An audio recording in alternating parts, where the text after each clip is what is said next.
അന്ന് നമ്മുടെ കൺമുമ്പിൽ ഒരുപാട് പേർ മരിച്ചു വീണു. അക്കൂട്ടത്തിൽ കോവിഡ് വാക്സിൻ എടുത്തവരും അല്ലാത്തവരും ഉണ്ടായിരുന്നു. എല്ലാ മരണവും കോവിഡ് മരണമെന്ന് നമ്മൾ വിധിയെഴുതി. അല്ല എന്ന് തെളിയിക്കാൻ, ചോദ്യങ്ങൾ ചോദിക്കാൻ നമുക്ക് തെളിവുകൾ ഉണ്ടായിരുന്നില്ല. സ്വാതന്ത്ര്യാനന്തര ഭാരതം നേരിട്ട ഏറ്റവും വലിയ പ്രതിസന്ധികളിൽ ഒന്നായിരുന്നു കോവിഡ് വ്യാപനവും പ്രതിരോധവും. ലോകം മുഴുവൻ വിറങ്ങലിച്ചു നിൽക്കുന്ന സ്ഥിതിയുണ്ടായി. ഭാരതവും പ്രതിസന്ധിയിലായി. രോഗപ്രതിരോധത്തിനുള്ള നെട്ടോട്ടത്തിനിടയിൽ കോവിഷീൽഡ്, കോവാക്സിൻ തുടങ്ങിയ പേരുകളിൽ പല വാക്സിനുകളും രംഗത്ത് വന്നു. മുൻപും പിൻപും നോക്കാതെ നമ്മൾ ഈ വാക്സിനുകൾ സ്വീകരിക്കാൻ നിർബന്ധിതരായി. വാക്സിൻ എടുത്തതിന്റെ സർട്ടിഫിക്കറ്റ് ഇല്ലാതെ പുറത്തേക്കിറങ്ങാൻ പറ്റാത്ത നിയമങ്ങൾ നിർമ്മിക്കപ്പെട്ടു. ഇതിൽ സംശയം പ്രകടിപ്പിച്ചവരെ ഒറ്റപ്പെടുത്തി.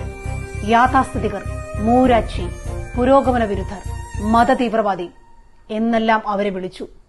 ഒടുവിൽ പ്രധാനമന്ത്രി നരേന്ദ്രമോദിയുടെ പടം വെച്ച വാക്സിനേഷൻ സർട്ടിഫിക്കറ്റ് എല്ലാവർക്കും ലഭ്യമാക്കി. മോദി